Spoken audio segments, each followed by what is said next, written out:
Tagal ko na nga pinag-iisipan to kung imamarkot ko nga yung kanyang mga sanga. Bumili na nga rin pala ako ng cutter para gamitin ko nga dito. Meron nga akong ginagamit na cutter dati dahil itong puno na to ay minarkot ko lang din sa pinakamatandang puno. Unang tinanim ko nga at andun nga yung pinakapuno nito sa tabi ng bahay nila ate. Dahil nga binawasan na yung mga sanga niya, sakto nga at nakapagpatubo naman ako bago nga putulin yung mga sanga. Halos 1 year na mahigit siguro itong tanim ko na to. Ba't talaga kapag minarkot yung puno, ang dali nga magbunga at ang daming ng bunga. Ito nga palang pagmamarkot ay natutunan ko lang sa kakanood ko ng YT.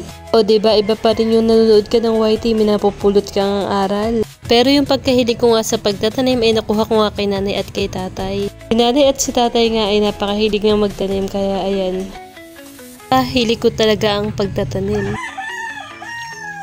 Anyway guys, dito nga isisimulan ko na ang pagmamarkot nitong sanga ng puno. Nakatapos nga lang umulan dito kaya nga ayan basang-basa pa yung puno.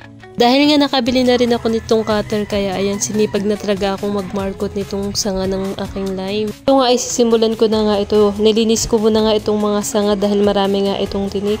Katapos ko nga linisin at eto sinimulan ko na nga po ang pagbabalat nito. Ikot ko muna nga yung cutter kung hanggang saan nga yung aking babalatan. Ikot ko nga lang dito tapos nga doon ayan binabalatan ko na nga dito. Ang binabalatan ko nga ay dahan-dahan lang ako dahil natitinik nga ako ng mga tusok-tusok dito sa sanga. Pagkabalat ko nga ayan kinaskas ko nga lang itong pinagbalatan. Nalis ko nga lang yung medyo madulas-dulas dun sa part na yun. Kapag binalatan nga ayun ay medyo madulas nga kaya kinakaskas muna ayun bago nga ilagay itong lupa.